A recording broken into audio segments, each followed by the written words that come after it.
Começa agora o Medcast, o podcast do profissãomedica.com, sua escola médica online. O Medcast é um conteúdo exclusivamente voltado para médicos e estudantes de medicina interessados em atenção primária à saúde.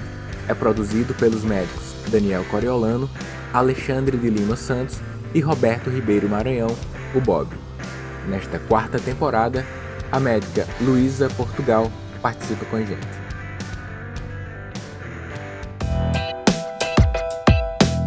Olá pessoal, estou aqui mais uma vez para gravar com vocês mais um Medcast, com muita honra de participar dessa equipe nesse momento, dessa temporada. E dessa vez a gente vai dividir esse programa em duas partes, porque o assunto é grande e tem muita coisa para a gente falar a respeito, que é sobre climatério. Então nesse primeiro momento a gente vai fazer relembrar as questões hormonais, o que está acontecendo, falar sobre os sintomas e a abordagem da mulher no climatério. E no segundo programa a gente vai falar só basicamente sobre o tratamento. Então a gente vai se focar em discutir reposição hormonal, os tratamentos não medicamentosos, e a gente também vai fazer uma revisão no Up to Date para ver se tem alguma novidade legal nessa área também.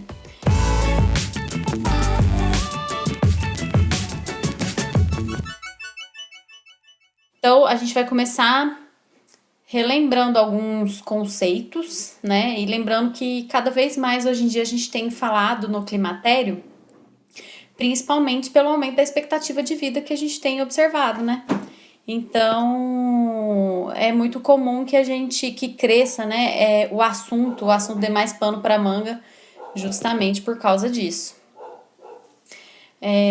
Vocês vão observar que o cachorro, o Tufão, o cachorro do meu sogro, não para de latir, então ele vai passar o podcast provavelmente com a gente. Enfim, mas vamos lá então. Primeiro, então, vamos relembrar os conceitos. Então, o climatério seria aquela fase que a gente considera a fase de transição entre o período reprodutivo da mulher e o período não reprodutivo, Então, é toda uma parte bem maior. E o que a gente considera, então, menopausa? Seria assim, a gente verifica o último período menstrual, E se ele ocorreu há mais de 12 meses, aí é considerado menopausa, Então, 1 ano de amenorreia. E ocorre em média, até hoje, não mudou isso, com mulheres em média de 50 anos de idade, e não tem relação com a idade que aconteceu a menarca, quantidade de filhos, história familiar de a minha mãe entrou na menopausa com tantos anos e eu vou entrar também. Não tem muita relação, E também o uso de anticoncepcionais, de anovulatórios, também não tem relação com a mudança da idade que ocorre a menopausa, Então, não faz com que ela atrase ou que ela antecipe de alguma forma. O que pode antecipar a menopausa, até de 1 a 2 anos, é o tabagismo, Então, é uma das coisas que, inclusive, a gente tem que fazer, tem que questionar, perguntar para a mulher que chegar no nosso consultório nesse período. Ela pode ser classificada, a menopausa em natural, quando ela ocorre espontaneamente, com a idade, ou artificial, quando aquelas pacientes nossas que fizeram cirurgias, ou forectomia, ou que se submeteram a quimioterapia, radioterapia e acabaram entrando na menopausa, então, de forma artificial. E ela também pode ser classificada como precoce, quando ela ocorre antes dos 40 anos de idade, ou tardia, quando ela ocorre depois dos 55 anos de idade. A perimenopausa também é importante a gente relembrar, porque é um período que ocorre muito dos sintomas, onde começa as queixas, desse período de climatério. É o período em que se iniciam os primeiros sintomas, e depois de confirmar a menopausa, esse período de perimenopausa ainda pode se estender por mais 1 ano. Bom, então agora a gente vai passar para a parte de relembrar rapidamente, o que está acontecendo com os hormônios, nessa fase, o que acontece com os hormônios, quais alterações que a gente observa. Então, assim, a produção do estradiol, relembrando, ocorre pela maturação do oócito, e a de progesterona só ocorre quando a mulher ovula, Então, o que que acontece? A produção vai ocorrendo, então, uma redução, na verdade, né, da resposta ovariana aos estímulos de gonadotrofinas hipofisárias, que é o LH e o FSH. E também vai diminuindo a quantidade, vai depletando os oócitos. E com isso, a gente diminui o estradiol. Quando a gente diminui o estradiol, a mulher começa a apresentar ciclos anovulatórios. E a partir daí, né, isso vai se tornando mais frequente, esses ciclos anovulatórios, e aí ocorre também a diminuição da progesterona. E com a evolução desse processo todo de menopausa, né, de alterações hormonais, a produção de estradiol vai cair muito, né, muito mais, e a mulher passa a ter, então, a amenorreia. No início, quando está tendo a depleção dos ócitos, também existe a diminuição da produção de inibina, que é uma glicoproteína que vai suprimir a secreção de FSH na hipófise, o hormônio folículo estimulante. E com isso, né, por isso, na verdade, as mulheres vão ter aquele FSH, o FSH vai aparecer alto, né, vai começar a subir nos exames laboratoriais, porque se você não tem a inibina que suprime a secreção dele, ele sobe. Então a gente encontra essa alteração no exame laboratorial. Só que a gente vai falar um pouquinho mais para frente e também abordar isso no próximo programa. Vocês vão ver que não existe, né, muita indicação para a gente ficar dosando esses hormônios, não. Né? Não tem muito porquê. O diagnóstico vai ser mais. Ele é clínico, né, na verdade. Mas é importante que a gente lembre, né, que a gente saiba disso. Um sinal característico nessa fase, né, de alterações hormonais é que muitas vezes esse sinal acaba levando as mulheres até a nossa consulta, são que os ciclos menstruais começam a ficar irregulares. Muitas vezes vai ser esse o primeiro sinal e a primeira coisa que ela vai se atinar, vai ficar preocupada e vai acabar nos procurando no consultório, né? Isso vai incomodar. Né? Muitas vezes os ciclos eles encurtam, às vezes o fluxo, né, menstrual se intensifica muito. Muitas vezes elas até chegam no consultório e falam assim que acham que estão com mioma, né? Porque já ouvi minha vizinha falar que quando tinha mioma ficava com fluxo muito intenso. Então vai gerar essa confusão nelas. E aí agora vamos relembrar os sintomas, né, mais comuns, né? O mais comum de todos, disparados, são os fogachos, né? Eles são extremamente típicos, né, nas mulheres na perimenopausa. Aquele calorão, né, as ondas de calor. E ele vai ocorrer em 80% das mulheres na menopausa. Tipo, bem mais da metade. Ou seja, quase todas as mulheres apresentam fogachos, né, uma porcentagem extremamente alta. Então, vocês conseguem entender a importância desse tema? Que além do envelhecimento da população, ou seja, as mulheres tendo que enfrentar mais, né, a menopausa, mais mulheres enfrentando a menopausa, ainda assim, a maior parte delas vão apresentar. Então, 80% delas vão apresentar. É muito chato. E os fogachos, eles podem se manter presentes por até 5 anos após a menopausa, em 20% dos casos, né? Então, em 25% dessas mulheres, até 5 anos após a menopausa ainda podem apresentar esses fogachos. As mulheres, elas vão descrever como ondas de calor mesmo, né?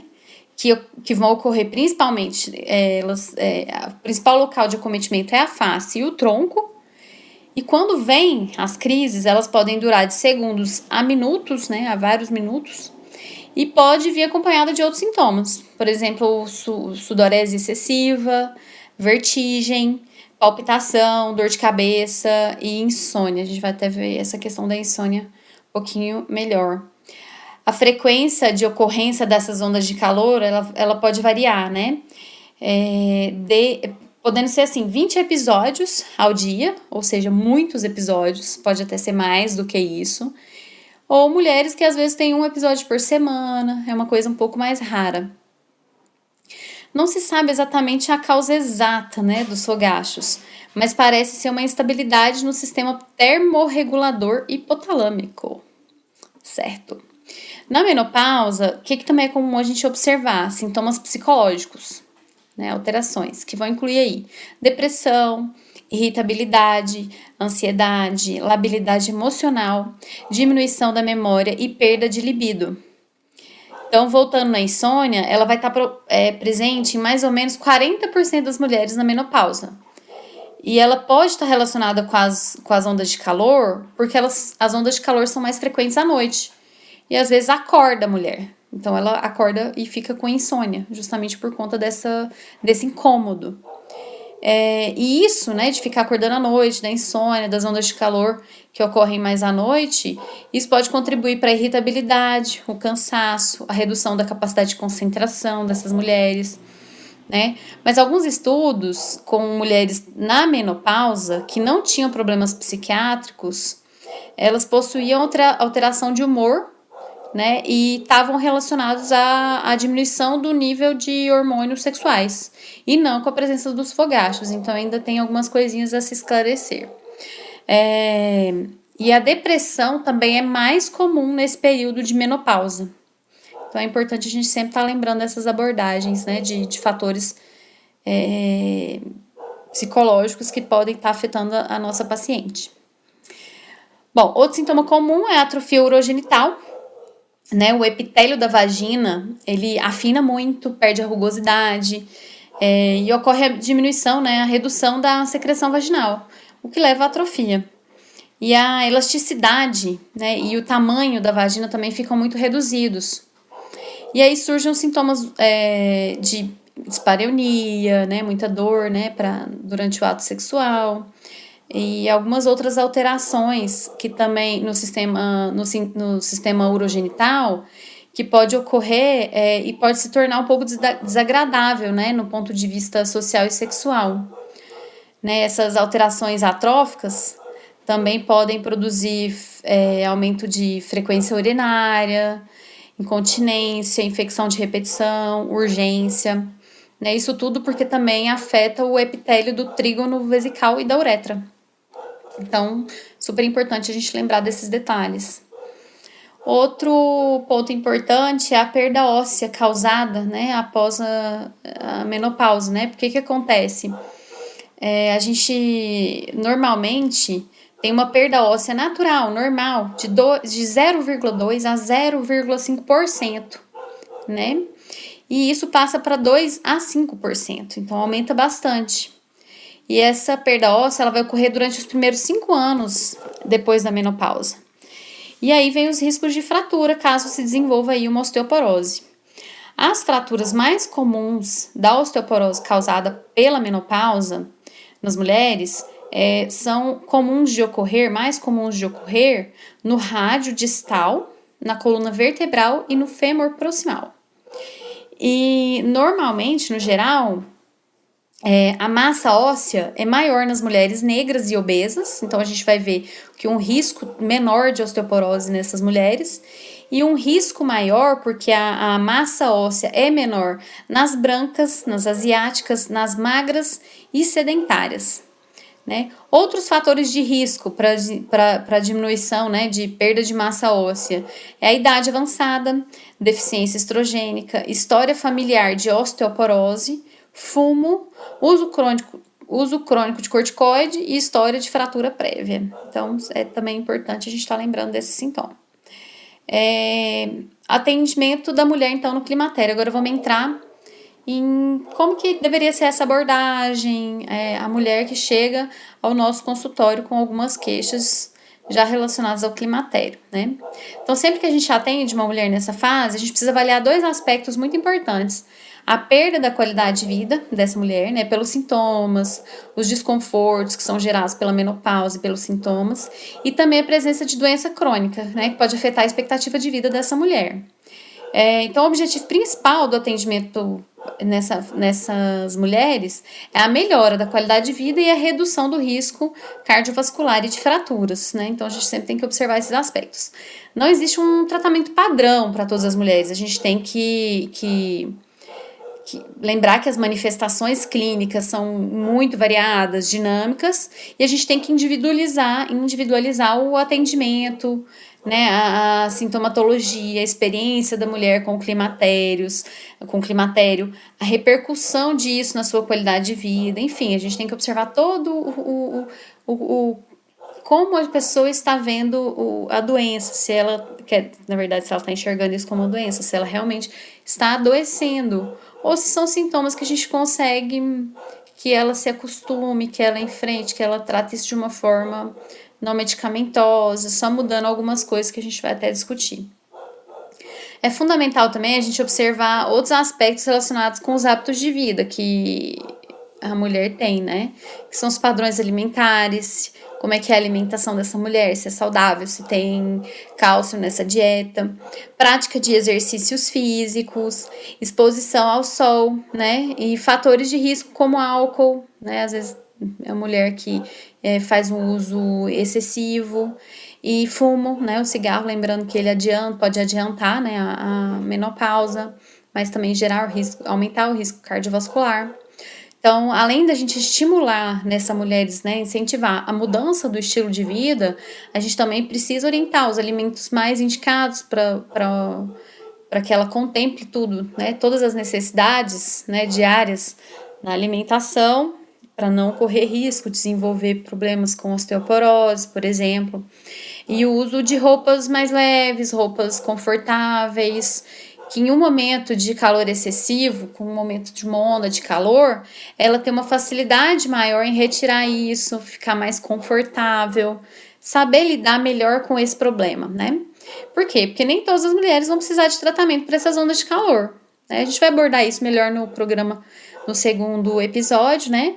Mas esse sintoma, ele costuma desaparecer, como a gente já falou, depois de uns 4 a 5 anos, né? E a intensidade das ondas de calor, elas variam muito nas mulheres e variam muito ao longo dos anos. Não quer dizer que uma mulher que hoje tem muita onda de calor, muitos episódios, que ela vai continuar ao longo dos anos tendo dessa mesma forma.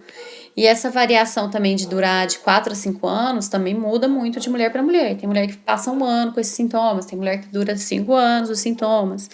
Então tem que individualizar mesmo isso. E como ele costuma desaparecer e tudo mais, a gente já não entra de cara já com tratamento medicamentoso. Então, enfim, a gente vai abordar isso bem mais aprofundado no segundo episódio. Outra abordagem importante é a gente verificar o ciclo de vida que está inserida essa mulher.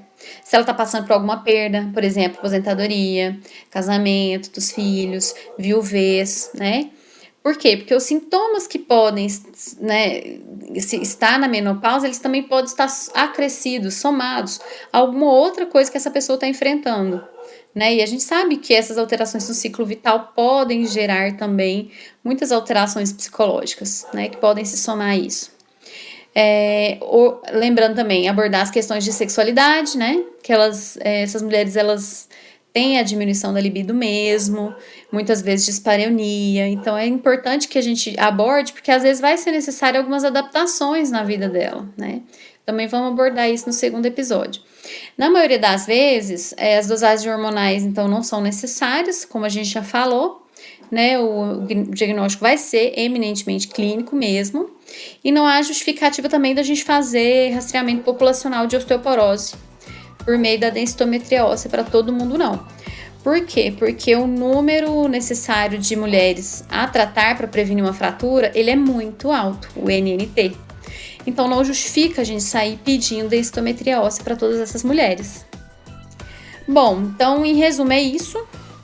No próximo episódio a gente vai então falar da questão do tratamento, desses sintomas específicos, terapia de reposição hormonal, as indicações, as complicações.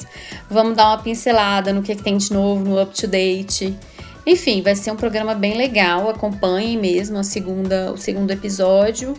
E até a próxima então, pessoal. Um grande abraço para vocês.